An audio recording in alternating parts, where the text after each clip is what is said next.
Hi, and welcome to StoryBee. I'm Frances O'Rourke Dow, and today's episode features fashion designer Emily Bode, whose year-and-a-half-old label, Bode, often includes one-of-a-kind menswear pieces made from salvaged vintage quilts. We invited Merikay Waldvogel to be our guest host. Merikay is a quilt historian, curator, and author living in Knoxville, Tennessee since 1976. She has written several books and articles on quilts and has served on the boards of the American Quilt Study Group and the Quilt Alliance. In retirement, she travels more often to seek out birds in faraway lands. Quilts and their stories remain her passion. Emily, I'm glad to meet you. My name is Merikay Waldvogel, and I live in Knoxville, Tennessee, where I'm today. I understand you and Amy are in your studio there in New York. This is very exciting. I'm really eager to talk to you about your work. Today is March 11th, 2018, and I'm in Knoxville, and you're in New York, obviously. Mm-hmm. Emily, we usually start these interviews with something just really general. I'm curious about your background and your first encounter with a quilt. Okay. Nice to meet you too. Thank you for coming for this little studio visit. So my background, I grew up in Atlanta, Georgia, and I also spent most of my summers in Cape Cod. So I think I was introduced to quilts, for as long as I can remember, both in the South, at antique shows and in my parents' house, and then also in Cape Cod. I think we had quilts probably at least in every human I know's home since I was little. But my aunt used to make me from cutter quilts, but also little quilt swatches. She used to make me doll bed quilts. So a lot of my toys growing up were antique. I loved picking up little bunk beds and cribs from the 1800s. So she made quilts to match all of those and little tiny doll pillows. Did I read that your mother was involved with the Georgia State Quilt Project? No, she wasn't. No? Okay. I was, and that's when I really had a big appreciation of quilts, was when we documented the quilts in Tennessee, across the state of Tennessee, and seeing this wide variety of styles of quilts. So when did you learn how to sew? I probably learned in 3rd grade. I remember we had an after-school class and we made stuffed animals. I think that's probably when. And then I've taken a couple quilting classes, but they were pretty elementary. And I took one here in New York probably a year ago again.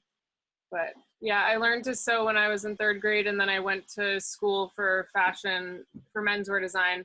So that's when I learned to sew on industrial machines and do, more accurate like construction. Where was that? That was at Parsons. So I did a dual degree in menswear design and philosophy. So it was a 5-year program where I had a bachelor's in philosophy and a bachelor of fine arts in menswear. And you specifically chose menswear. Yes, yeah. And you're still continuing that? Yeah, so Bode is primarily a menswear brand. We sell, various sizes. So a couple of our stores buy into the unisex market. I think we probably only have one store that solely buys it as women's wear, but we don't necessarily make specific women's wear shapes. It's more so just, their customer, they buy into our current assortment. So when did you start using vintage fabrics in men's wear? That seems a little contradictory. Talk to me about that. Yeah, I think I've always been interested in understanding our culture of masculinity, and I think that people are so attracted to the way that, you know, with Bode, that I've incorporated antique textiles into menswear, because a lot of them are women made. So, and we're kind of celebrating these female centric like histories and techniques, especially, you know, quilting, mending, applique. So I think that the response is there, and I think that's why we've had such a great response, is because it is a little bit different than what you would think of as traditional menswear. And I made my first sample from a quilt top, I think probably right out of college. I knew that I wanted to start my own menswear company, and I've always made my clothing out of, you know, I never really used muslins that much. We always used a fabric that you could essentially wear, or you know, fix the pattern to wear, because I thought it was kind of a waste to just have muslins. And that's kind of the way that we make clothing still a year and a half in as a brand, is we don't really have a sampling process. Everything that we make, we do sell. So we stick with really traditional shapes and kind of reuse those shapes over and over again after each season. So there's not too much design. It's design and research and development process. It's more of a sustainable brand in that way. Wow, that's interesting. I noticed that that's what you were doing. So do you think how do you see yourself as being different from other designers? I know even this spring there were some designers that used quilt motifs and cut up quilts in their garments. Yeah, I think so. I know I see that quilting's become a trend, especially in the last year. Again, in fashion, specifically in more of high fashion. I think quilting is always trending, but in this particular market, it was seen on the runway a lot. Even, you know, last month again, Dior just put out another whole collection of quilts. I think the difference for me and for my brand is that it is part of the brand identity in total. So we use quilting and a lot of these historical techniques as part of our brand. And so the stories that we tell, I think it's not just the fact that we're inspired by these antique textiles or reusing, you know, dead stock materials. It's also the idea of archiving all of these stories. So we try to have more of a context in which to tell them. So I think this shipment it's going to be our first shipment that incorporates a tag that has an archive code, so that when I have enough, you know, hands helping me, you're going to be able to go back and see exactly where your textile came from, if there is a story. I think a lot of what we specialize in is more so like these ephemeral stories. You know, it was, you know, down the road and I took a left and I found, you know, this cupboard. And I think it's those little family histories that I'm really interested in telling. So it's not really like a fashion trend-based business. It's more of, you know, telling the personal narratives of these American and globally sourced textiles, and also the family histories of each textile or of a family themselves. So if some woman who made this quilt had a really great story about when she shipped her trunk to the US from Ireland, you know, I want the customer that buys that quilt or buys that linen shirt to know where that came from. Wow, that's what the Alliance for American Quilts is all about. Yeah.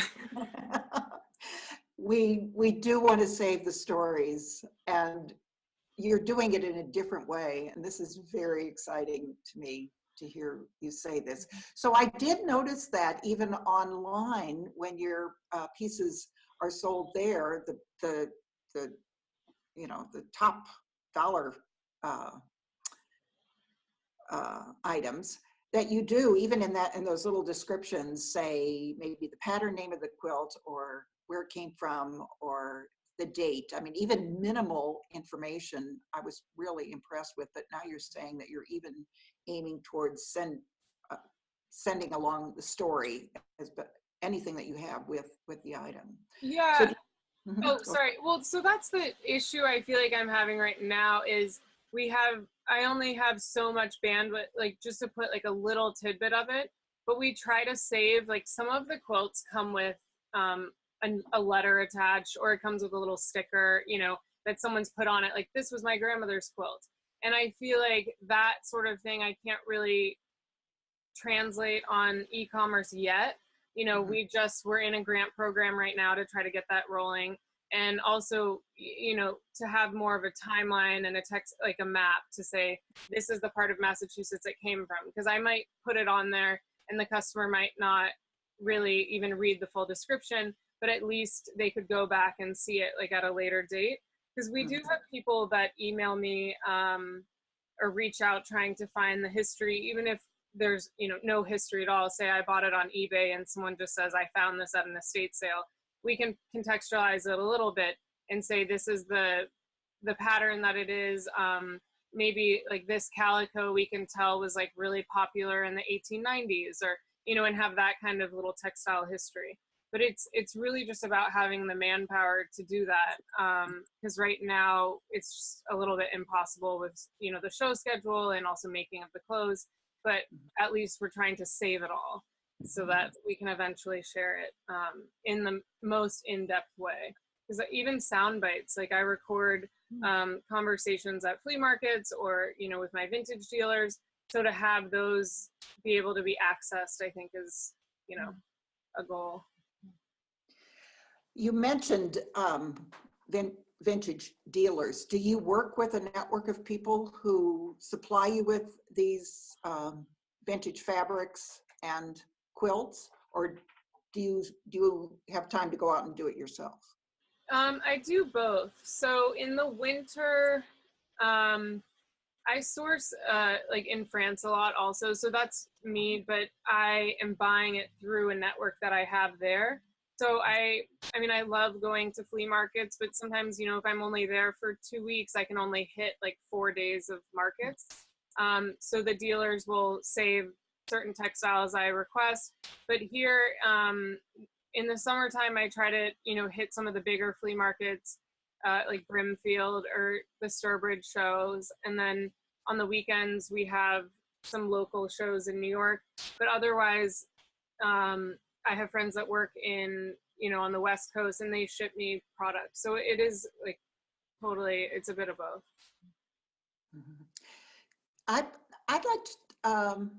I'd like you to show us some pieces. And you mentioned that, or you showed me that one with the crazy quilt on the inside. I think it looked like a wool crazy quilt. Yeah, so this one's wool. The top, you can kind of see some of the stitching has rotted a little bit, but we're in the process of mending this one. So sometimes it's just like retying it so that it doesn't continue to unravel, or you can see here, you know, just trying to piece it. And a lot of times we have we have a lot of bins filled with swatches, and we'll try to do time specific swatches. So we'll pair like certain wools if we know that like the quilt came from the 20s or the late 1800s, you know, we'll try to pair it accordingly. And then remend, you can see some, you know, little whip stitching along the edging. So this is a quilt that we decided to put the sun faded on the outside and then kept the more of the crazy wool quilt on the inside. And there's still, you can see this little tiny chicken, which is really cute. Well, do you see this as, quilt makers do a lot of collage work, especially in something like a crazy quilt, or even today, some of the scrappy quilts, kind of the Gee's Bend-esque looking quilts. There's a collage aspect to it. Do you see that going on in your design? Like, do you maybe pick a that crazy quilt, did you see it as the lining? Did you see those lines going in certain ways? Was it part of the design of, did the quilt itself or the arrangement of the pattern or the embroidery or the lines, you mentioned even the fading influenced the construction of that jacket? Yeah, I think it totally depends on the piece. Sometimes a quilt dictates the shape, and then also vice versa. I'll know going into a collection, that we need to be short sleeve shirt heavy, coming into spring. So I'll look for a lot of really vibrant, quilt tops that would look great as short sleeve shirts. And I think so there's that aspect. We also, because we buy a lot of cutter quilts, they'll have like a huge rot in the center or a huge area of like distressing or that's torn. So we have to definitely do a lot of placement cutting, which is fun, as a designer, but also, it's a challenge. And then we'll save some of those swatches to help mend other quilts or that quilt once it becomes a jacket. So it totally depends. But the collaging aspect, that happens, just on a daily basis. We do a lot of women's size shirts. Some of these they're short sleeve shirts. I guess they're unisex, but out of card tablecloths, like more bridge tablecloths. So those tablecloths are really small. So those shirts are very much collage. We have, different sleeves coming from all different bridge tablecloths, especially because these domestic textiles were so used and worn and loved that they do show those signs of wear. So collaging, when you're repurposing them is a huge aspect of the design process, to try to make it all fit. Especially when you want to be able to, bring new life to these textiles. Something like some of these cutter quilts, because they're so worn and distressed, as they should be, they've been around for 100 so years, is to really how do we save that and re-show that again as something that can be loved again. So have you been to Japan, and do you know about the boro kind of tradition in Japan? Mm-hmm.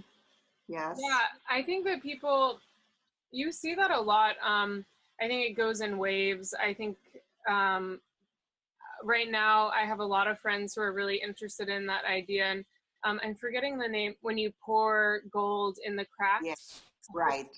There's that aspect. Kitsugi or something like that. Yeah.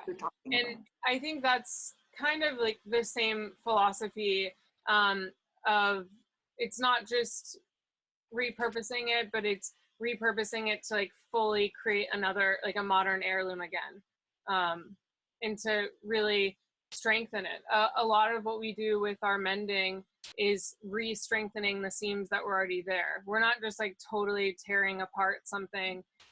It's really, trying to remake it in the way that original artist wanted it to be. So, we're not going to put a purple flower on something that, is a monochrome quilt or an indigo quilt.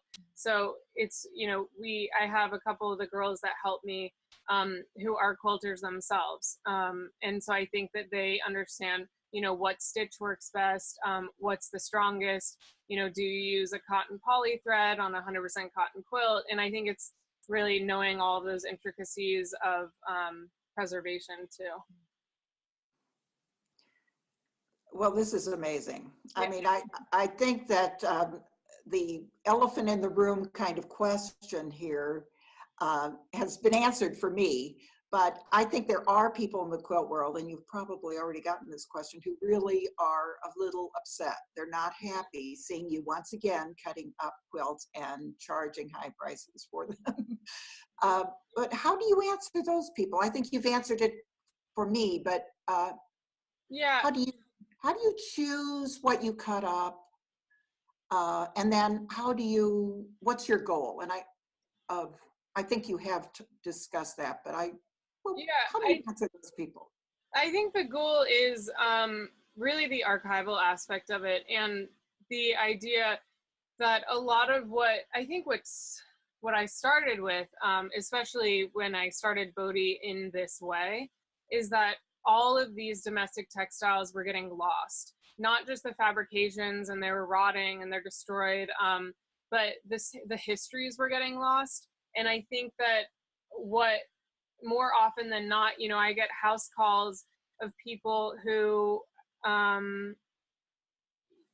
was telling you earlier, there's people who don't know what to do with these heirlooms, and you have something like a trunk full of Irish linens, for over 100 years old. What are you supposed to do with them? And I think there should be definitely like sensitivity to what to cut and what not to cut. Again, what we cut mostly are cutter quilts, and they are like super distressed. We do bring quilts back to life. I resell quilts. If I come across a quilt and I get, say I get like a great deal on it, and I know that I could make such an incredible jacket, but like this should not be cut. If it's in pristine condition, that's probably the main telling, of when I don't cut something, is if it's in incredible condition and it's really rare, if the embroidery on it is really intricate, especially for some of the crazy quilts. But usually those quilts are lap quilts that we find that are really, really perfect, because they weren't worn as much and they weren't kind of like folded as many times. I feel like those are the quilts that I stumble upon that I don't use the most. And then I think the age, a lot of the quilts that I haven't cut are either very old, the prints are too precious. It just, you wouldn't want to lose something by cutting it. I think that I have some of my favorite quilts that I wouldn't dare to cut. I think most of the quilts that we cut probably fall around the 1930s through maybe like the 60s, or the bulk of what we're cutting. And yeah, I mean, I think it's more about creating an archive and an understanding for these textiles. When people get upset about cutting the quilts, I was saying earlier, some of the people have called me out for quilts that we actually made. So it's hard because it's like, I'm trying to, appeal to that. Like, I totally understand where they're coming from, because when people over dye quilts, it drives me totally mad. And I'm like, I wish I had enough money to just buy up all the quilts from you guys so that you don't dye them. But it is a little bit, I think that preserving, the color that it was intended to be, the pattern as it was intended to be, and saving, knowing what to save is really important. So I guess I should ask, are you in need of quilts? And if do you buy quilts and quilt tops or old linens? Do people just bring them to you? Yeah, so that's another really big thing that kind of goes back to the last question, is I've had a lot of people bring me their family quilts, and quilts that, if they don't want a jacket, they want it to go somewhere that they know they'll be loved again. Because again, as everyone knows, like a lot of quilts are really destroyed because people have either had them in storage, so they get really sun faded, or they have marks. And a lot of times with the quilts and the linen, in domestic textiles in general, people don't know really how to care for them anymore because they're not a part of our daily use. So they're not sure if they can even get them wet. So when people bring me family quilts, they'll say, I really want something that, my daughter will actually wear, and it's timeless. It's not, a shape that is going to go out of style. That's why we do these workwear shapes, to kind of like create these heirlooms again. It's not creating like little tiny vests that are really particular avant-garde, or, I think it's about creating traditional clothing. But yeah, I think we're always looking for quilts, and we're always, especially linens, tablecloths, anything like that. I have a whole basement down the street that we have of antique textiles. And but yeah, it is about, I think for some people, they want to see their family quilts going to a good home, but also, you know, they want to be able to use them again. And people in New York, you know, we don't have linen closets like we did a couple, you know, even a generation ago. We don't even have closets as much, you know, as our parents did. So I think it's really knowing that you have like this one, your one favorite bedspread or your one, you know, grandmother's quilt or something. But if you inherit, you know, say you had an aunt who was a quilter and you have 50 quilts, and you definitely want to have the, you know, save them, and you want to give like one quilt jacket to each of your siblings or whatever it is. I think that's more meaningful than, you know, saving these quilts just to pass down, and then people don't know really what to do with them, and they're not going to take the time to mend them, wash them, try to get the stains out. We just got a shipment of quilts that also, like, the smell is like really intense, and I think the family members just don't really want them. And instead of, you know, I'm not going to just throw them out, you know, we'll soak them and sun soak them and try to get them back to, you know, life again. And before we close here, I'd love, well, I have one more question. How did you learn how to date quilts? You know? Oh gosh. Well, that's the other reason why I'm like so hesitant to put too much on my website, because we're still, that is a profession in and of itself. So, but you seem to be, you either have a good advisor or it comes naturally, or maybe you've been educated about the. I mean, I think from going to antique markets since I was little, but a lot of times if I can't date something, or if something looks really unique to me, I'll send a photograph. I have a couple of friends that I send it to.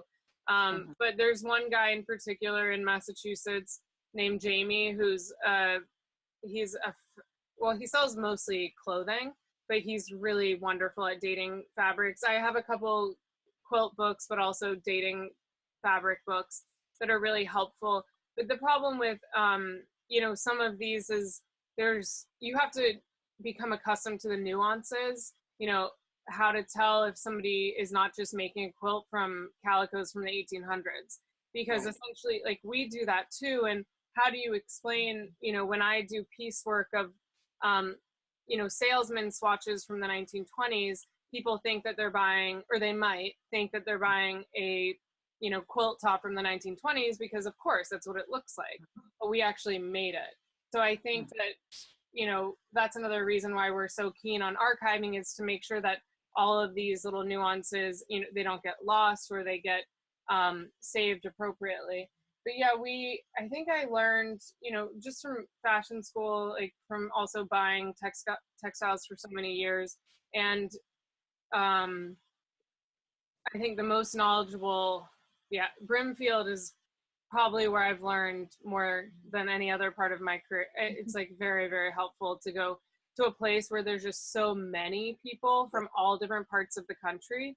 And so if you ask a question like, oh, where is this from? Sometimes I actually do this all the time, but I ask where something is from, even if I know. Like, if I know if it's from a certain time period, I still ask, because that way, you know, if you know who you're buying from, if they're knowledgeable, but also they might have like a little tidbit that they wouldn't otherwise say if they knew that you knew something about quilts, which is kind of interesting. I mean, it's like knowing the right questions, but yeah, I think being around all those people, and then if you ask and you're in a tent and there's 3 other people, they're like, oh, I saw one like that in Pennsylvania, or you know, that textile, that color red, you know, I heard it was really popular, that. And it's, you know, having all these little context, you know, or like little clues to dating a fabric.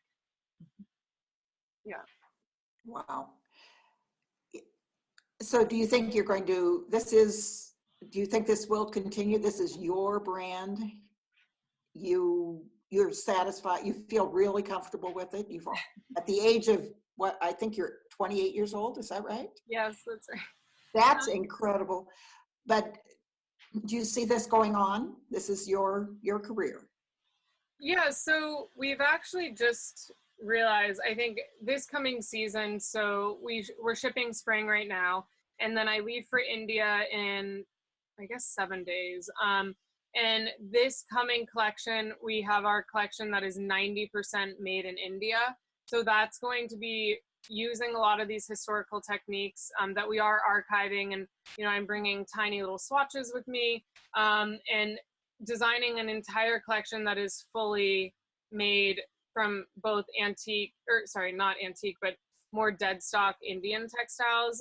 There's a couple of warehouses we're visiting that have, you know, fabric from the 80s and a little bit earlier. So I think that that is one aspect of my brand. And then we have our studio collection, which is continuing to use a lot of these antique textiles. But I think for the long, you know, I always do want to keep using antique textiles, a lot of these mattress fabrics.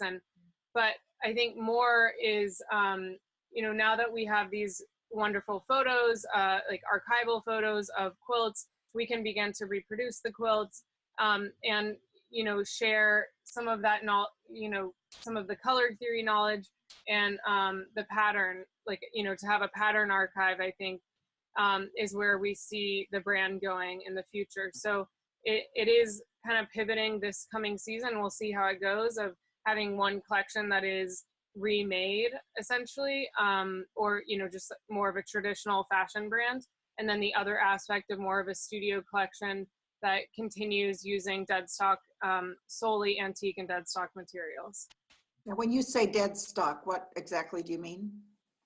So a lot of companies over the years, especially, you know, upholstery, like interiors or fashion companies, sell their overstock yardage, or if, you know, if something came out from a mill like in a wrong color, they sell it to jobbers. So the dead stock fabrics, you know, we'll buy rolls of it from the 50s. Sometimes you stumble upon it, it's more rare, but, you know, from the 20s and 30s, like whole rolls of, you know, uncut hankies or something like that. That's still dead stock because it was never used. So anything that was made but never actually used. Wow. So Emily, is there anything else you'd like to say about? No, that's okay. You have really, I've enjoyed this conversation a lot. I would like to end, if you still have that bright red and white jacket there, I think that'd be a wonderful, tell us about that. Is that from a quilt, or did you make the quilt, or what?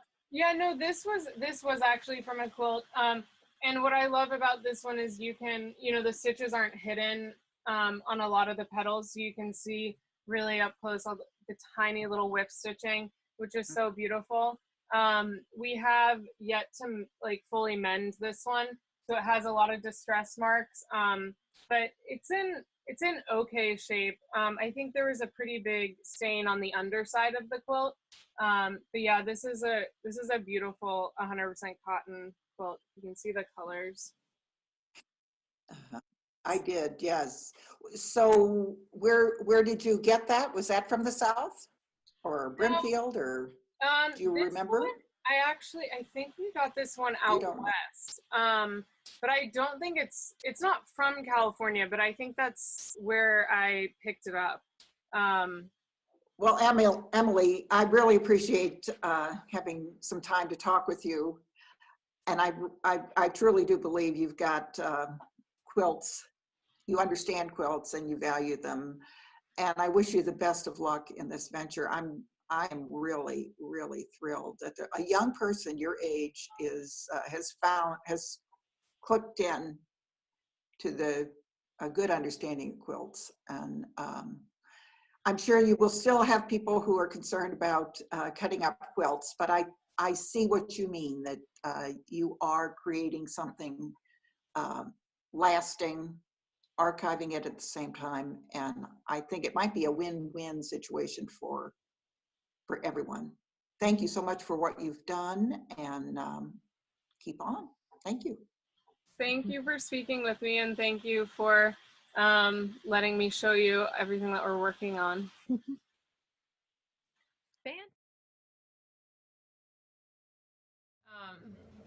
So a lot of times we look online for similar themes, you know, like shirting quilt top or pajama quilt, striped quilt. And then a lot of times I'll find them, you know, pieces just stuffed in a bag, or unfinished quilt tops, or some are finished and we keep the original hem. These are probably from Massachusetts. It's where I get most of my quilt tops and quilts.